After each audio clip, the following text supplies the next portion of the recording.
It's debate night, but we're not in Milwaukee.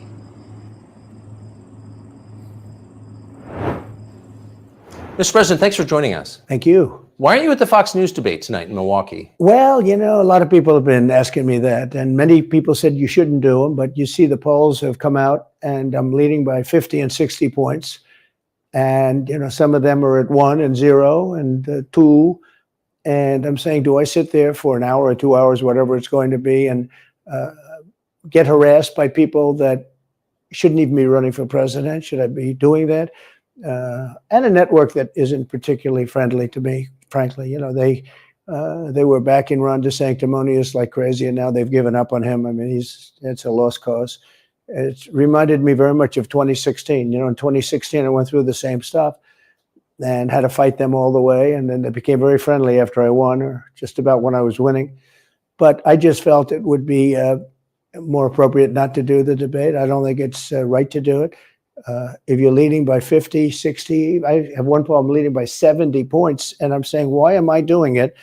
And I'm going to have 8 people, 10 people, whoever made the debate. I don't know how many it is, but I'm going to have all these people screaming at me, shouting questions at me, all of which I love answering, I love doing, but it doesn't make sense to do them. So I've taken a pass, as you probably noticed. I did. I'm grateful that you did. It's interesting, though, because you spent a lot of your career in television. Yeah. You had a top show in television on NBC. But you don't feel the need now running for president to do television, obviously. Do you think television is declining? Well, according to a poll that I guess we just saw, it just came out where it's down like 30, 35%. But I think they were referring to cable. I think cable's down because it's lost credibility. MSNBC, or as they say, MSDNC, is so bad. It's so wrong what they write and what they do and what they say. It's, it's fake news, as I said. I think I came up with that term. I hope I did, because it's a good one. It's not tough enough anymore. It's corrupt news. Really what you do is call it corrupt news, but somehow that doesn't play as nicely, but it is corrupt news. So you have MSNBC and you have CNN, who's absolutely doing no ratings at all. I mean, they're dead, but they're doing none because they don't have credibility. They really don't have credibility. Fox is way down, as you know, and the good old days are long ago. I will say this, it could come back, but they just don't have a lot of credibility. Tucker, you know that perhaps better than anybody. I think it was a terrible move getting rid of you. You were #1 on television, and all of a sudden we're doing this interview, but we'll get bigger ratings using this crazy forum that you're using than probably the debate or competition. When you say there are people on stage who shouldn't be running for president, who do you mean? Well, I don't want to really use names, but it wouldn't matter too much. A guy like, I call him Ada Hutchinson. It's Asa, but I call him Ada. Why do you call him Ada? I could tell you, but I don't want to get myself in a little trouble. But he's weak and pathetic, and he was, I never understood the guy, never knew him. He was the governor of Arkansas, not a very popular guy. I don't know how but that state is such a great state. The people are so incredible. Yes. In that state, and they love me and I love them. How does this guy get elected governor of Arkansas? But he's nasty always, and has been.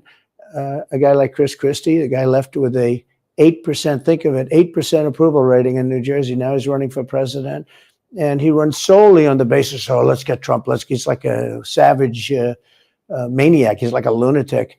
And that's all he talks about. His poll numbers are very, very low. He's about 2%. What's he like? You know him well. Well, I've been friendly with him over the years, but I couldn't give him a job because I just never trusted him very much.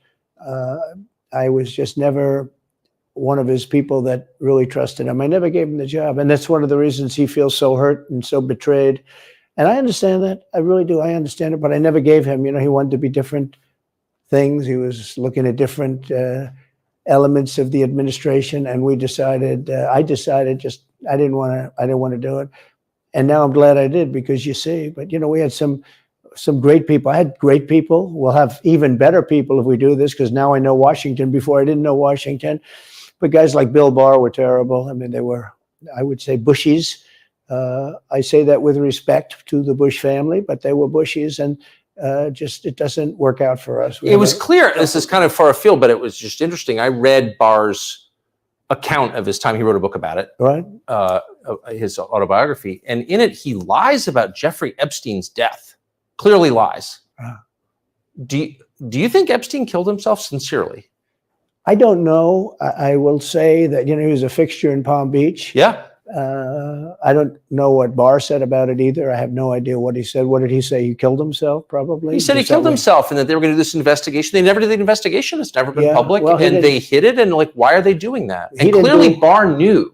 But why would Bill Barr be covering up the death of Jeffrey Epstein? Bill Barr didn't do an investigation on the election fraud either, okay? He said he did, and he pretended he did, but he didn't. McSwain, the U.S. attorney in Pennsylvania, Philadelphia, said Barr just wouldn't let him do it. It was crazy. Barr, so frightened of being impeached. We're going to impeach him. I don't know if you remember it. Yeah. It's not a big moment in history. But they said, we're going to impeach. They play a much rougher game, the left, the lunatics. And they were going to impeach Bill Barr, and he was petrified. Now, how do you not get impeached? Don't do any of this stuff. But he didn't do the job there. I don't know what he did with Epstein, but possibly he didn't. Do you think it's possible that Epstein was killed? Oh, sure, it's possible. I mean, I don't really believe. I think he probably committed suicide. He had a life with, beautiful homes and beautiful everything, and he all of a sudden he's incarcerated and not doing very well. I would say that he did, but there are those people. There are many people. I think you're one of them, right? But a lot of people think that he was killed. He knew a lot on a lot of people. He was killed. You think so? I think the closer you look, I'm not a conspiracy person at all. I believe everything I hear. But yeah, the closer you look into it, I mean, the Attorney General of the United States, your Attorney General, clearly lied about the Epstein death. Yeah, and he was. Why? He was certainly. It wasn't well done. They had no cameras. They had no anything. Everybody was sleeping, and a case could be made. Look, I'm not going to get involved in it, but I can tell you a case could be made either way. But it certainly wasn't the most well-run place. So the reason I'm asking you is I'm looking at the trajectory since 2015 when you got into politics, for real, and then won. It started with protests against you, massive protests, Right. organized protests by the left, and then it moved to impeachment twice, Right. and now indictment. I mean, the next stage is violence. Are you worried that they're going to try and kill you? Why wouldn't they try and kill you? Honestly, they're savage animals. They are people that are sick, really sick. You have great people in the Democrat Party. You have great people that are Democrats. Most of the people in our country are fantastic, and I'm representing everybody. I'm not just Republicans or conservatives. Right. I represent everybody. I'm the president of everybody. But I've seen what they do. I've seen the lengths that they go to when they make up the Russia. When that's exposed and they go down, and Barr should have gone after them, and other people should have gone after, and they did very late because the Durham report came out. It was fairly good. It could have been a lot tougher, I guess, but it was fairly good. But it explained how corrupt it was. I'll tell you who did a great job was the Inspector General Horowitz. He did a phenomenal report. You didn't have to go to Durham. He did it on Comey and on, I guess, McCabe and some others, and it was a vicious, it was basically a true report, how bad they are. But these people are sick people. These are people that I think they hate our country. You want to know the truth. When you see open borders, when you see these policies that they have, and so many other things, it's so sad to see.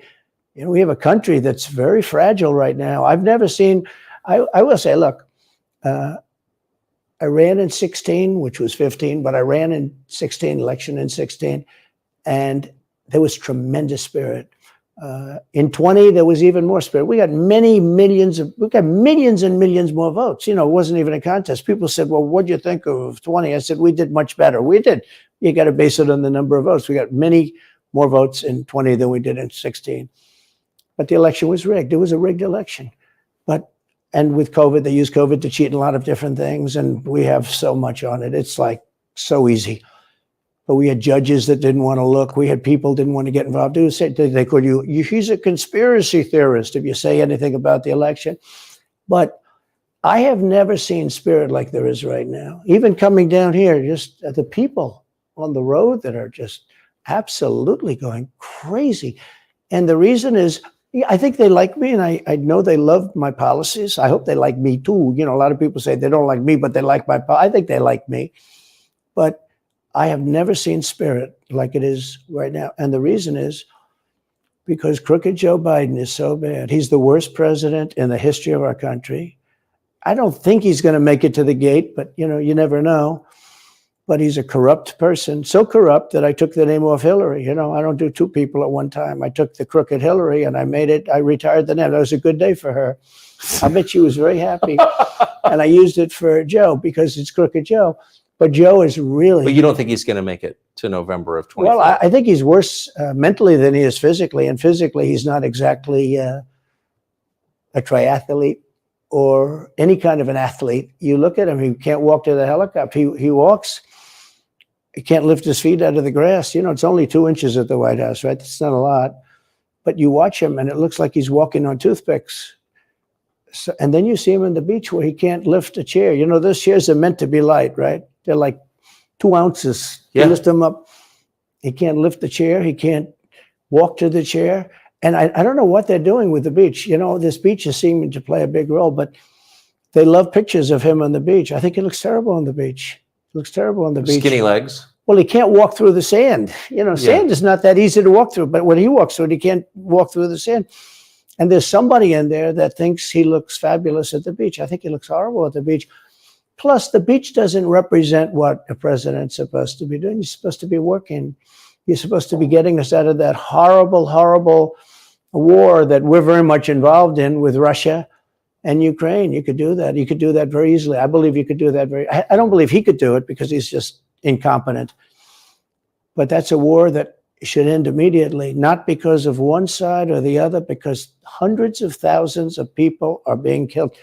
Can you imagine you're in an apartment house and rockets are going into that building and blowing it up and knocking it down? And why should anybody, human beings, these are human, whether they're Russian or Ukrainian or whatever they are, it's got to be stopped. And it can be stopped very easily. It would have never started. If I were president, it would have never started. So back to Biden, I'm interested. So you think he's failing? He obviously is failing. I think it's clear to everybody. But that would make Kamala Harris the candidate? Well, not really. I mean, I guess they'd have maybe a free-for-all. A lot of people say she has to remain for certain reasons, the candidate. She has to. I don't think that's true, actually. I don't think that other people would stand for it. She has some bad moments. Her moments are almost as bad as his. I think his are worse, actually. Yeah. But she seems pretty senile, too. She speaks in rhyme. And, it's weird. It's weird. But she has bad moments. And in rhyme? What do you... Well, the way she talks, the bus will go here and then the bus will go there because that's what buses do. And it's weird. The whole thing is weird. This is not a president of the United States future. And I think they probably have some kind of a primary and other people will get involved. Newsom, right? I mean, could be. I mean, you know, I always got along well with him, believe it or not, but could be him, could be somebody else. He's got a big load on his shoulders because you look at California, what's happened. But I don't know if the American people really, the people that vote for him, I don't even know if they care. You know, you look at so many of the things that are going on and people don't seem to be, in the old days, if you had a bad record, it meant a lot. Today, if you have a bad record, it doesn't really mean anything. You know, he looks good. He's a nice looking guy, speaks well. But Biden, every time you watch him talking, it's like he's walking on eggs. You're waiting for him to collapse. And he almost always does. And I got to know the leaders of all of the countries, essentially, but the big ones. And the bigger, the tougher the leader. You know, it's like sort of, I guess maybe that's the way it's supposed to be. But I got to know President Xi of China and Putin and Kim Jong-un, North Korea. Did a great job with North Korea, kept us out of a nuclear war. We would have 40,000 dead soldiers right now. They'd drop a nuke right on top of the military base. But we have 40,000 soldiers over there. And I did great. I got along with him great. It's a good, that's a positive. You know, the press said, he said nice things about Kim Jong-un. I also said horrible things at the beginning. Horrible enough that he wanted to talk. And we talked and we met in Singapore. We met actually twice. And we had unbelievable meetings. I know him very well. We were in great shape with him. What do you think he and Xi and Putin think of Biden? I think they can't believe it. I think they probably say this is some kind of a system. You know, they had great respect for our country. They respected me. They had great respect for our country when I was there. Every one of them. Look, if you go to North Korea, you take a look at what happened. You know, the Olympics was dead. South Korea spent billions on the Olympics. Nobody was going to go. They didn't want to get blown up. They called me and they said, we are going to let the Olympics proceed. This is North Korea. I said, you should go into the Olympics. Put your athletes in. It wasn't like, you know, they were big on athletes because, you know. Famine. But they went in and they actually participated. And within about 2 days, the entire thing was sold out. And if it wasn't me, that would have never happened. But I got along very well with him, and that's a positive thing. He does have massive nuclear power, by the way. And if Hillary would have gotten in, or if the Obama thought process continued, it would have been a nuclear war, absolutely, with North Korea. He was expecting to go into a war, and it would have been a nuclear war. So do you think the rest of the world looks on at Biden and thinks someone else has got to be running the government? Well, somebody else has to be. I don't think he's capable of doing anything. Look, when I debated him, I said, how come, and this was in front of probably not a friend of yours, Chris Wallace. He was the moderator. Not a friend. I said, why is it he wants to be Mike, but he doesn't have the talent? It's one of those bitchy little man. He wanted to be his father, but he didn't have the talent of his father was great. His father, little fussy man. His father interviewed me in 60 Minutes. It was actually a 10. Can you believe it? I totally believe his father had talent, at least. I may have been the only guy that he gave a good 60 Minutes. So he was rough. Really? His father was tough. He was great, though. He was great at what he did. But Chris Wallace was so upset. He was guarding this guy who wouldn't do a show, by the way. You know, he wouldn't do. I figured I didn't mind Chris Wallace because Biden wouldn't do a show. And it was very obvious. You know, he kept asking him and asking, but he wouldn't do the show. So I figured he's got to like me. But he came from a different planet. But remember when I asked the question, why is it that the mayor of Moscow's wife is allowed to give you $3.5 million? Don't forget, that was brought up. Now it's brought up all the time, but that was brought up by me long before anyone ever heard of it. I said, the mayor of Moscow's wife giving you $3.5 million. What did you do to deserve $3.5 million? To Biden. And Chris Wallace said, this has nothing to do with the debate. I mean, he got in the way of the question. No, it was crazy. And I said, well, wait a minute. He got $3.5 million from the mayor of Moscow's wife. Now, people forget that, but if you go back and take a look, you will see. And Chris Wallace didn't want me to ask that question. I said, I think it's a very appropriate question. It turned out to be much more appropriate than people thought. Amazing. So do you have a preference in, assuming you're the Republican nominee and all goes as you plan it to go, do you have a preference in who you run against? In many ways, I'd love to run against him because his record's so bad. You know, it's still horrible when you look at inflation and everything else, but others also have very bad records. I mean, California's a bad record. So, you know, should it be Gavin or should it be somebody else? When I look at San Francisco, what's happened to that incredible city? That was one of the greatest cities in the world just a short while ago. And now it's very sad when you look at it. Los Angeles, every city practically, all the Democrat-run cities, you know, Republican-run cities are doing very nicely because they arrest people when you have crimes. And they don't go after political candidates because they think it's good. You know, I mean, it's like been amazing. My poll numbers are the highest I've ever had. But because people understand it. Can I just ask you, that gets back to my original question. So if the protest didn't work, you got elected anyway. Yeah. Impeachment didn't work twice, obviously. Indictment is not working. Your poll numbers go up. When they raided Mar-a-Lago in August of last year, your numbers went up. They can indict you 20 times and you're not gonna lose the Republican primary because of that. Well, so it makes it look even more ridiculous. I mean, the 4 indictments, and maybe there'll be more. I don't know. These people are crazy. But they're counterproductive. So if you chart it out, it's an escalation, is what I'm saying. Yeah. So what's next after, you know, try to put you in prison for the rest of your life? That's not working. So like, don't they have to kill you now? I think the people of our country don't get enough credit for how smart they are. And I'm not sure I would have said this 10 years ago, but they get it. You know, they really get it. When somebody gets indicted, your poll numbers go down. When somebody gets indicted, you announce, ladies and gentlemen, I'll be leaving to spend time with my family and to fight for the rest of my life on this stuff. But you're out of politics. I got indicted 4 times. All trivia, nonsense, bullshit. It's all bullshit. It's horrible when you look and you look at what they're doing. the boxes hoax. I'm covered by the Presidential Records Act. I'm allowed to do exactly that. He's not covered, and he's got 25 times the number of boxes, and he's got them stored in Chinatown. He's got them stored in a flimsy garage underneath his Corvette at Penn. And by the way, at Penn, he gets millions of dollars. China pays this guy millions of dollars. See, I think he's the most corrupt president we've ever had.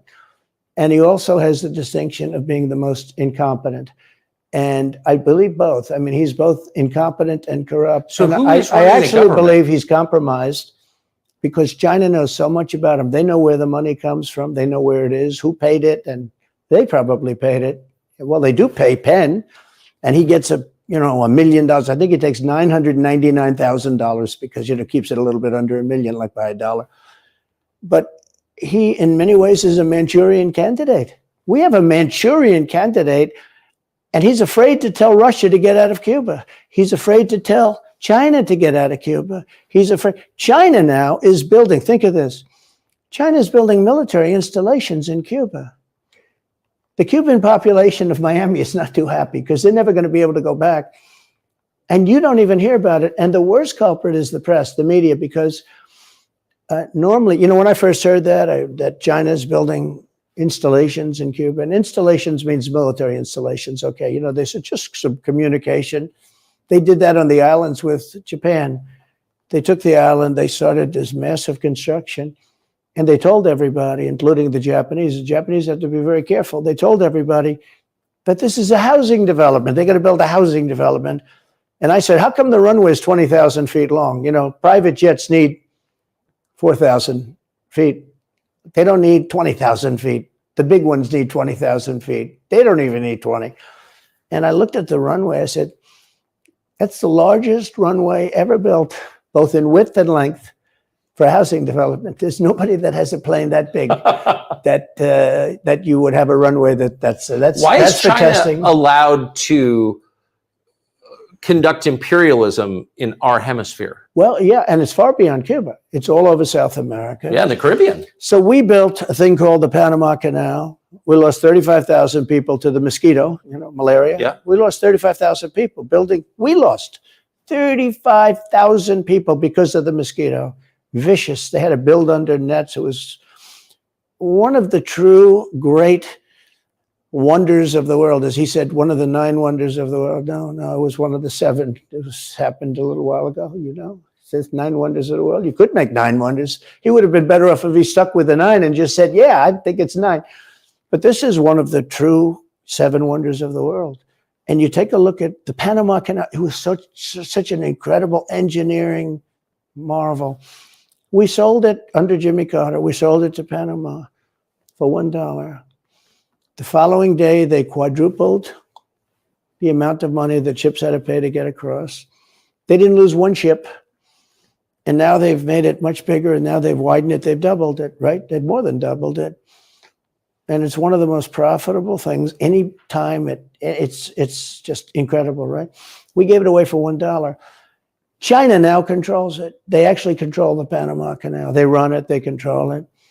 And we shouldn't let that happen. And we can't let China be in Cuba. And they'll get out. If I'm president, they'll get out. Because I had a very good relationship with President Xi, but he respected this country. He respected me. And he'll get out.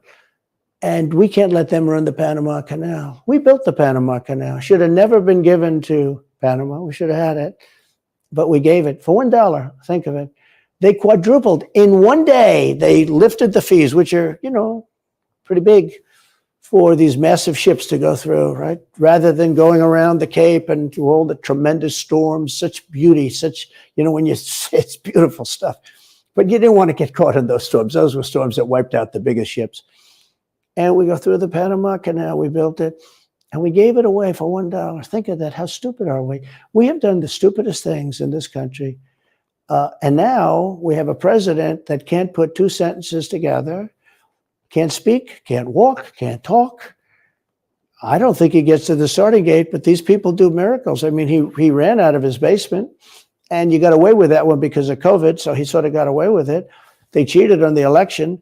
But you have people that are very smart, but they're fascists and they're radical left lunatics, and they're destroying our country with the all-electric cars and the windmills all over the place, which, by the way, don't work, and they're all, most of them made in China. For the most part, they're made in China. Germany a little bit, but China.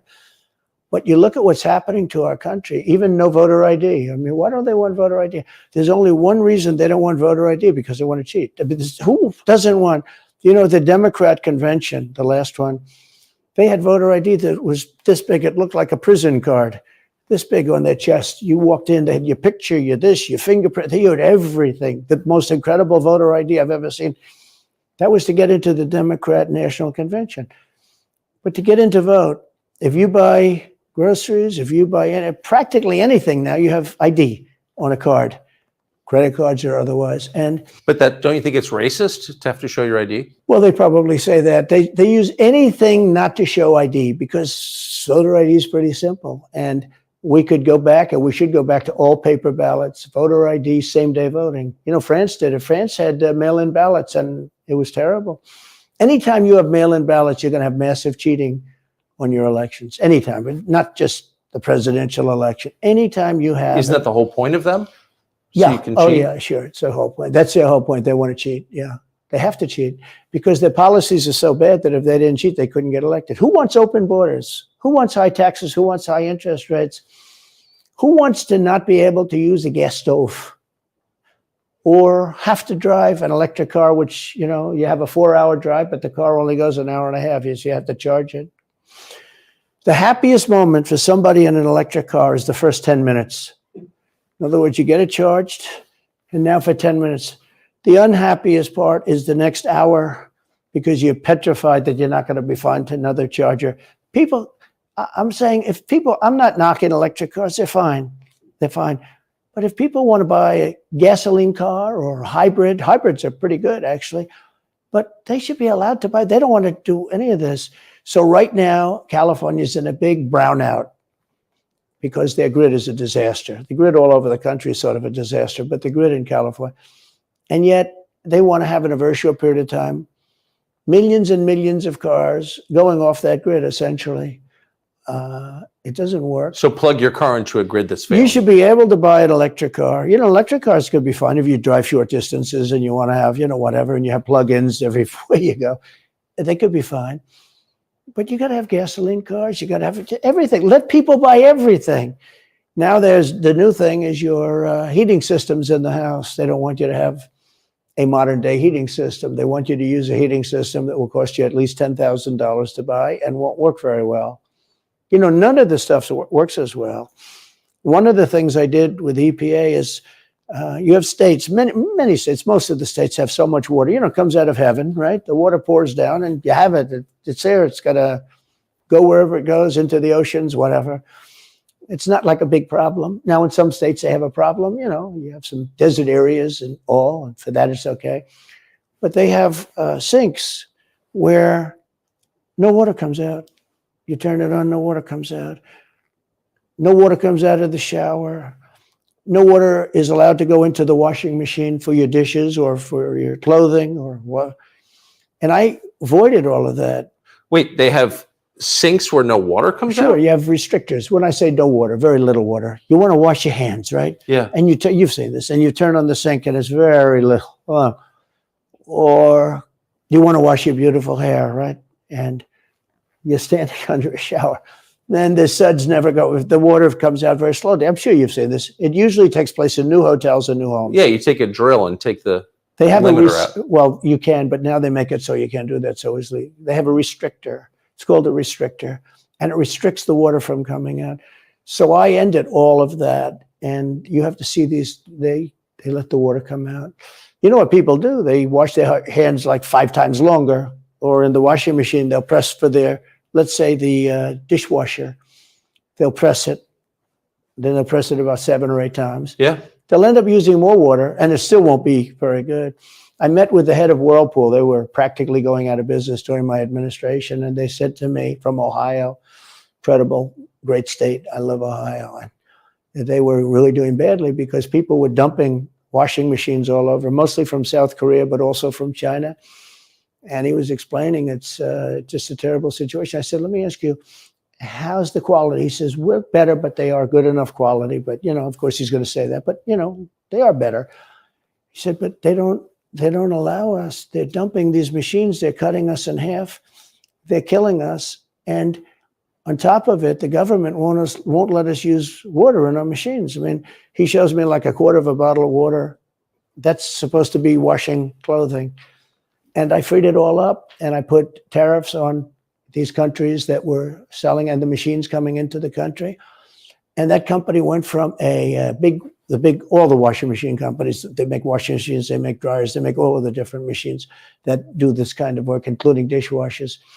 And they went from a disaster area to being just thriving. But can I ask, they love me in that part of Ohio. Well, I bet they do, but why should EPA, no one at EPA was elected by anybody. Yeah. Why do they have the power to decide how much water your washing machine uses? Shouldn't Congress in a democracy get to vote on that? Yeah, you could say that. They do things that are not very... So how do you, that's my question. How do you, if you get elected again, go back to Washington, how do you keep the agencies under control? How do you keep FBI and CIA specifically under control? The way you do it, like I fired Comey, that was a big deal. You know, a lot of people said, and I fired him very early. Somebody said, oh, I wish you would have fired him. There's a real question about firing him anyway. You understand, because, you know, when they have a 10-year term, there is a question. I fired Comey. That was a great thing. If I didn't fire Comey, maybe I wouldn't be talking to you, or I'd be talking to you about real estate or something else other than politics, right? That was a coup, in my opinion. That was a very sick deal. That was the insurance policy. You remember the insurance policy? Oh, she's going to win, darling. She's going to win. But just in case she doesn't, we have an insurance policy. An insurance policy was what they were doing. And we caught them with that. That was a very important tweet or whatever it was, text. It was a big deal. That was a big deal. The insurance policy. She's going to win 100 million to 1. That's not good odds. At least they gave me one, right? 100 million to 1. But just in case she doesn't win, we have an insurance policy. And everybody said, that's strange.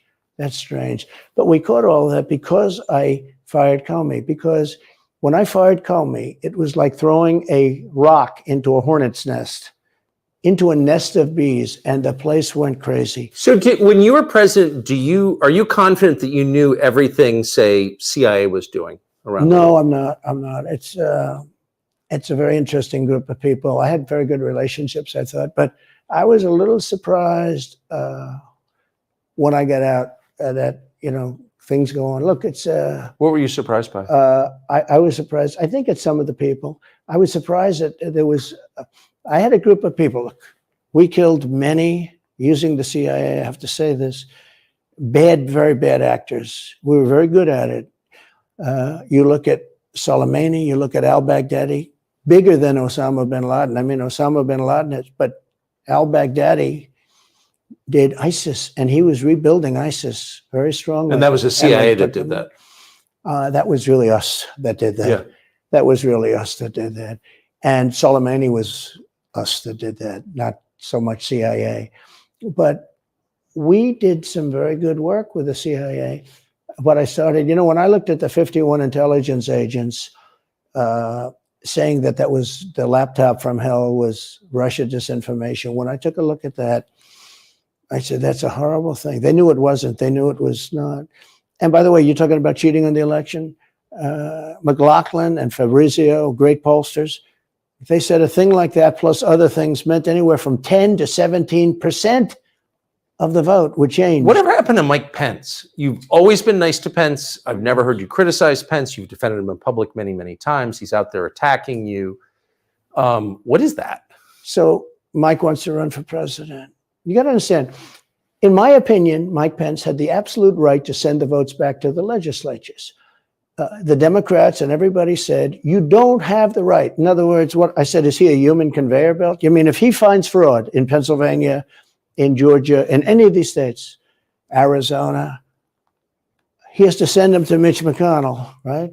That's right, sir. Well, if he finds fraud, he has to? Yes, sir. I said, so he's a conveyor belt. Boom, put him in. I said, I don't agree with that. And we had some lawyers, not all, we had some lawyers that said, no, you do have the right to send them back to the legislatures to be rechecked. Because if you looked at what went on in Wisconsin, who, by the way, now agree with me, Wisconsin has been virtually, other than the fact they're not allowed to do anything statutorily, but Wisconsin has been I mean, what they found is incredible. I mean, we won Wisconsin, but Mike Pence had the right, in my opinion, to send him back. Do you ever talk to him now? No, I haven't spoken to him in a long time. I was very disappointed in him. I didn't want to do what Thomas Jefferson did. Thomas Jefferson, it was Georgia. And it was, hear ye, hear ye, the great state of Georgia is not capable or allowed to tabulate their votes. And Thomas Jefferson, who was the vice president, said, is Georgia sure that they cannot tabulate their votes? Georgia is sure. He didn't send him back and have him redo it. He said, we will keep the votes of the great state of Georgia for Thomas Jefferson and his president. I didn't ask him for that. Could have done that too, but I didn't. I thought that would be turmoil. I asked him to send him back to his legislature, to the legislatures, you know, in Wisconsin, let's say. But why didn't he? I mean, you'd worked together for 4 years. You're the president. He's VP. You say you're aligned on everything. I think he got very bad advice. I really do. Now, let me tell you what happened. I sat there with a few people. I think his lawyer was in the room too. His lawyer was very much against it. There were other lawyers that felt you could do it. It was one of those things. I think you could have done it.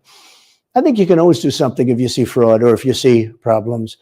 But it's very interesting. So after the election was over, the rhinos got together with the Democrats and they redid the election, so you couldn't do it anymore. So then I called the people. I said, so in other words, you're saying I was right. You could do it. Yes, you could do it.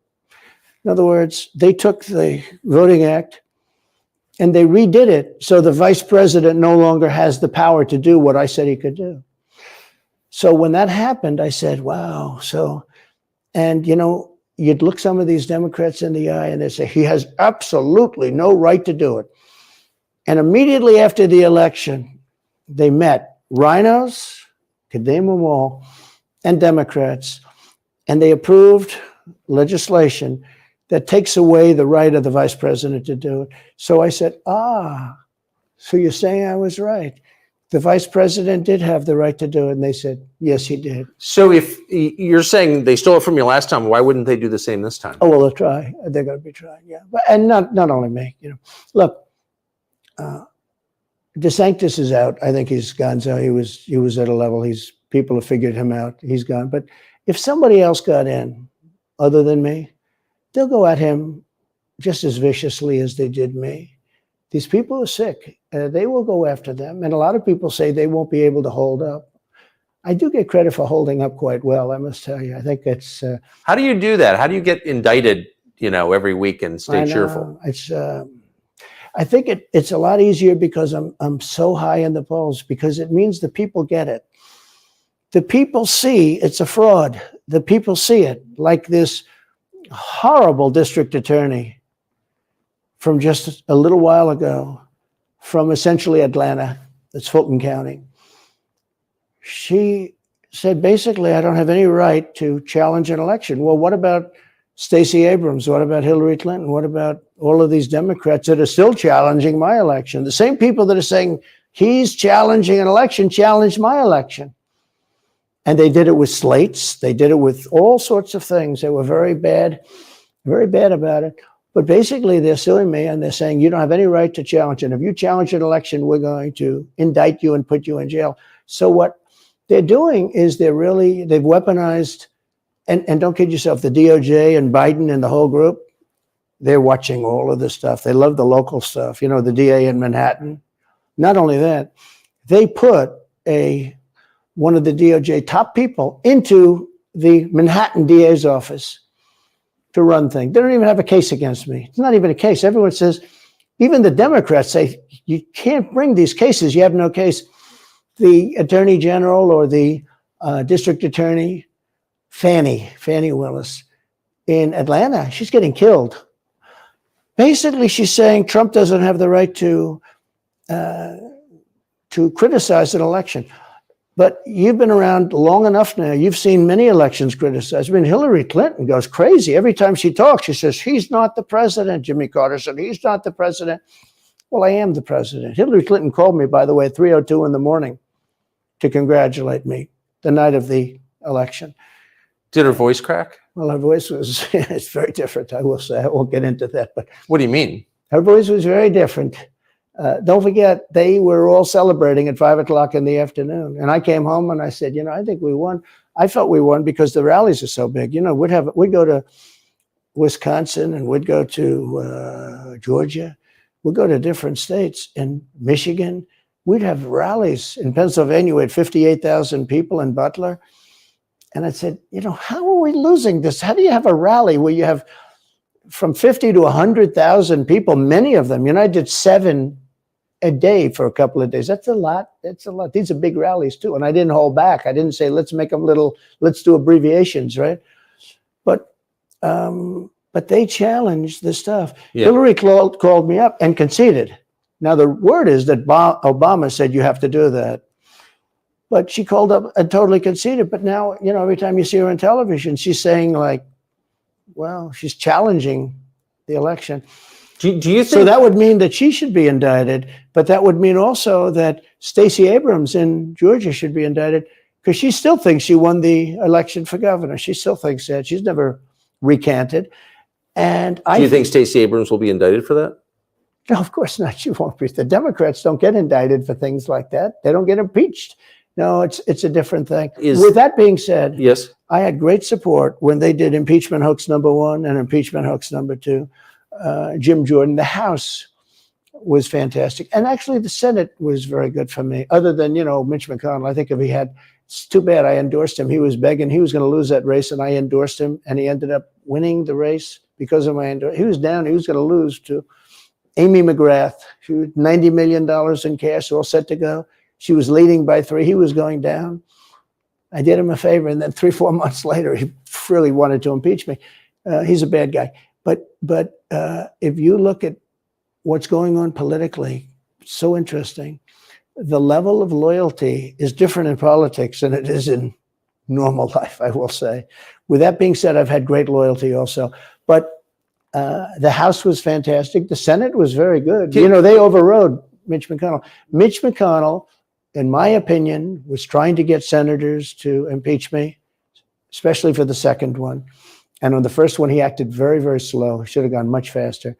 But Mitch McConnell wanted to, and the senators went up to guys that are subservient to him because he gives money. You know, he gives them money. He gives them a lot of money. He raises some money and he gives it to them, and therefore they do what he said. That's the only form of leadership he's got. So last question. If you're elected president again, what's your number one priority? When you ran last time, you said, I will build a wall. This time, your bottom line top promise to the country. So you can do numerous things at the same time. Of course. But let's say number one is a border and taking hundreds of thousands of criminals that have been allowed into our country and getting them out and bringing them back to their country, Guatemala. By the way, not only the 4 countries that we think of as neighbors, all over the world. Last month, we had 149 countries represented. Think of it. We had 149 countries represented, Tucker, from places that many people never even heard of, coming into our country.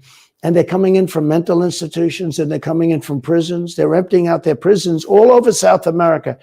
They're emptying out their mental institutions. Terrorists are pouring into our country. We have no idea.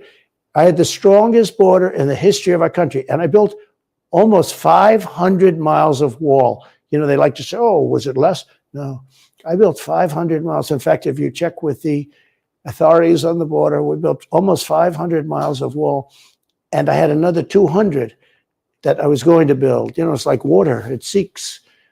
And we're going to build another 200. We built it. It was all set to go. All they had to do was install it. It would have taken 3 weeks. And that's when I found out. I said, I think these people actually want open borders.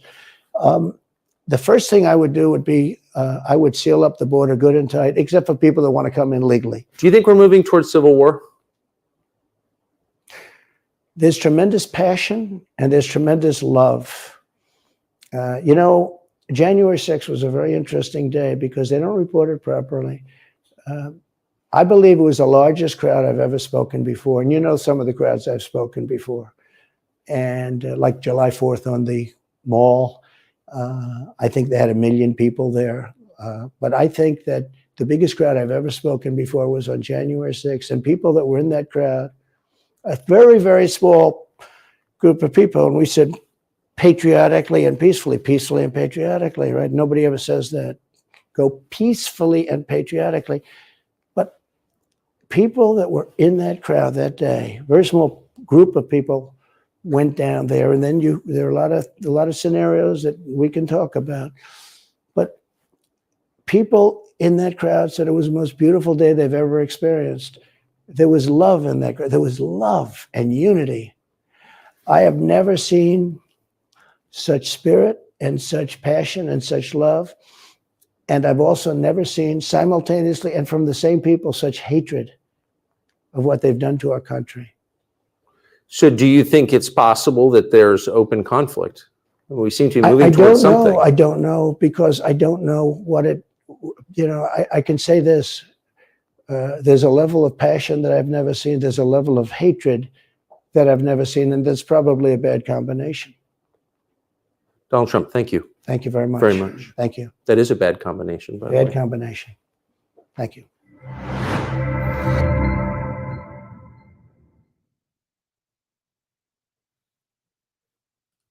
Wow. Huh. So what we're going to do real quick is we're going to exit out of here. I haven't been on in a while. We've got some big things happening behind the scenes. I'm making a move to Florida. And so in the process of doing that, I haven't had much chance to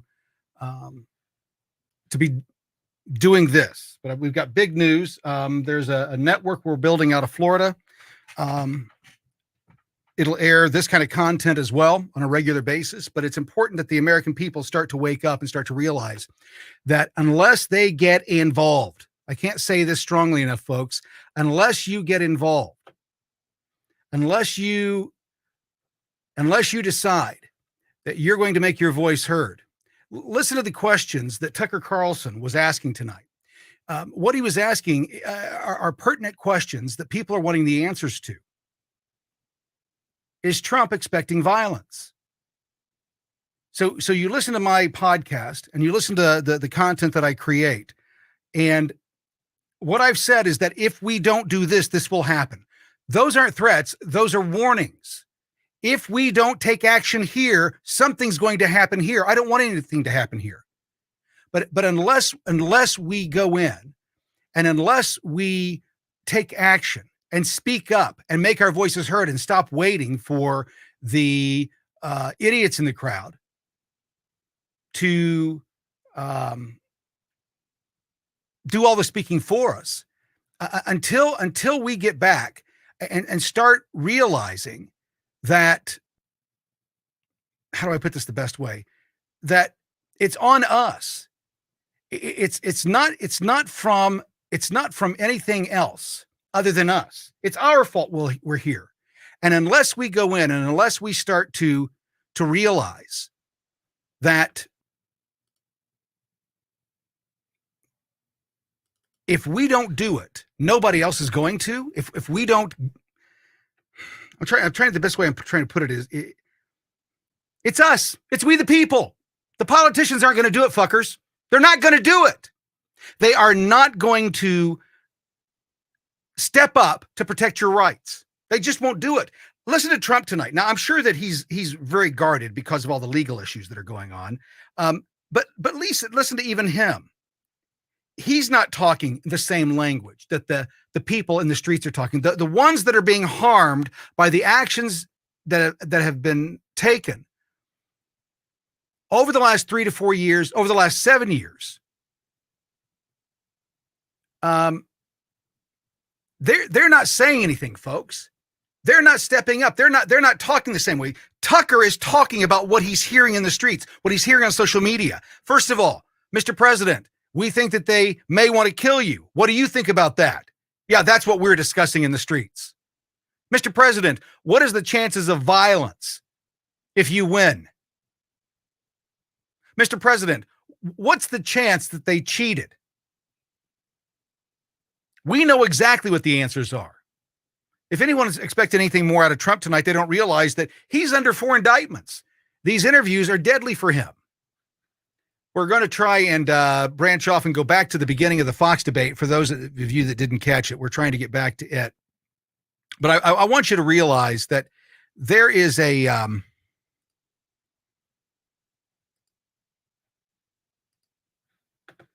real chance that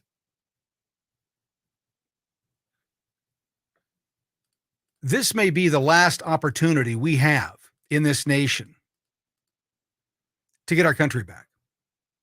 That's not hyperbole. Listen to what Tucker Carlson asked the former president. They're going to cheat, number one, or they're going to have to kill you. That's the conversation that a reporter, a journalist, is having with a candidate in the United States of America, that there's a high probability that they'll either indict him and put him into jail, like in banana republics, or they'll assassinate him because they can't allow him to win. And you think the politicians are going to step in and stop that bullshit? You think they're going to step in front of Trump's bullet, or they're going to step in front of Trump's indictment? Do you think that they're going to take that political hit? No, they won't. That's why the politicians aren't the solution here, folks. They're the problem. They've been the problem for a very, very, very, very long time.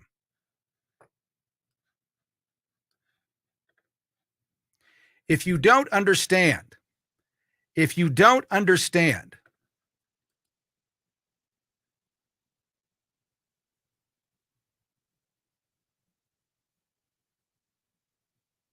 what's going on at that level, if you don't understand the game that's being played, and this is a game, it's a chess game. But if you don't understand where we are in that game, there's no way you know how to play. The rules are not what we were told up front. The rules have been changed in the middle of the game. They're playing by a different set of rules than we're playing by. They're playing by a completely different set of rules. And in the rules that they have, there are no laws. There's no accountability. There's no responsibility.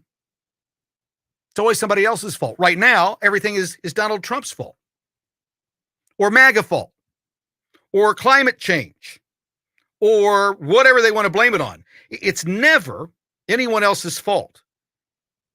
It's the gun's fault. It's not even a person's fault for pulling the trigger. It's the gun's fault. We've got to get rid of the gun. So, folks, you know, the issue that we've got at play here, and it's real easy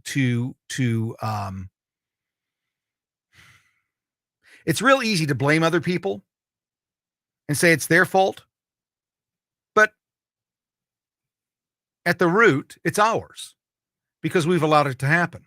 We've allowed what we call leadership to continue to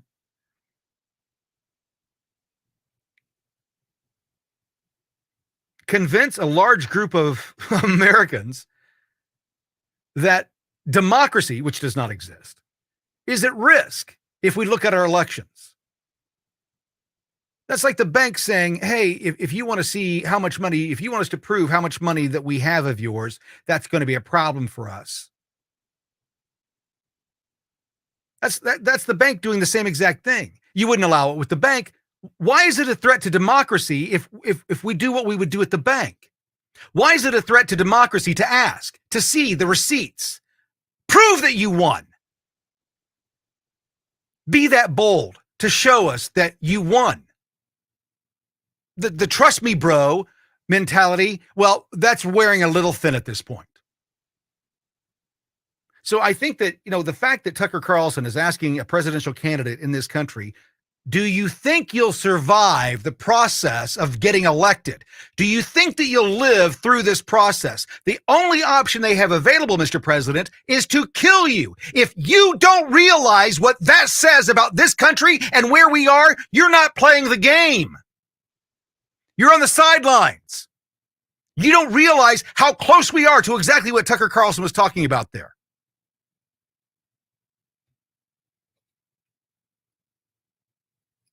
Got a former president under 4 indictments, one in a state court.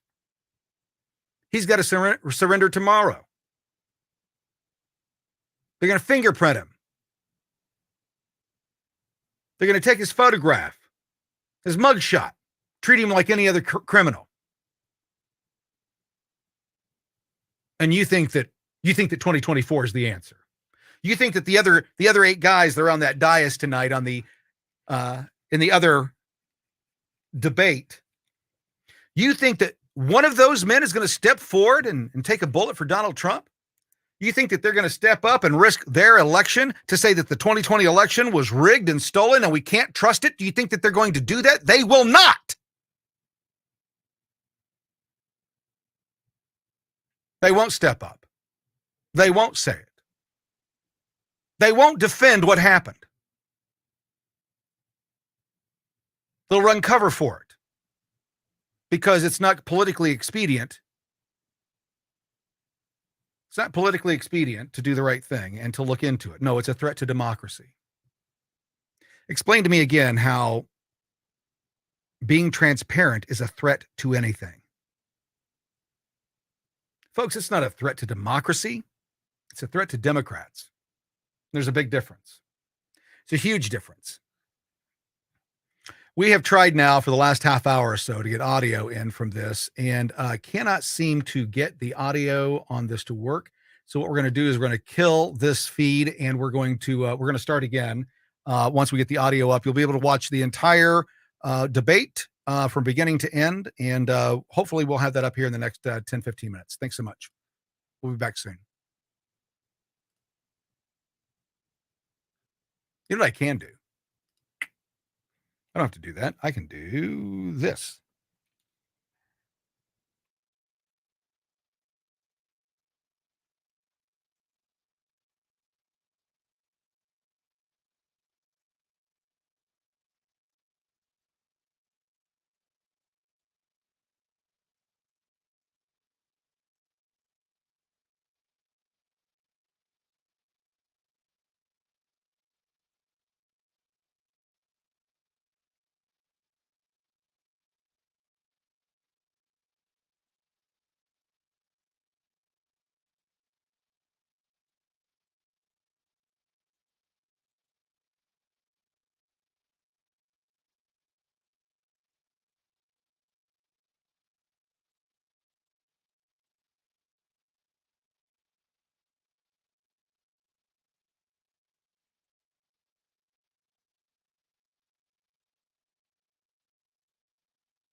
Here we're back. We're trying to get this fixed out.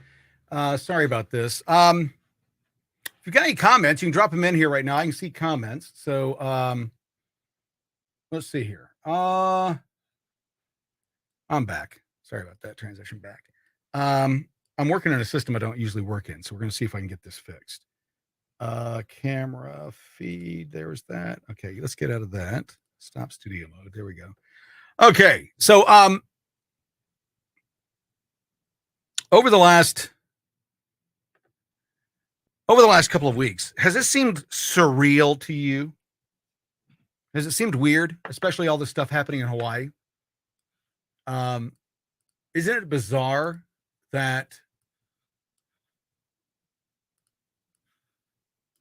we don't have anybody, none of the relatives of those that are missing are coming forward? Now, some people are saying that, hey, that may be because, you know, they're all dead. Well, that's a possibility. That's a distinct possibility. But nobody's coming from their extended families. We're not hearing about relatives in Idaho that have relatives in Hawaii and Maui and Lahaina. We don't have anybody coming forward and screaming and yelling about, hey, I'm not hearing from my family. I can't get a hold of my family. Seems a little strange. We're also not seeing any of the images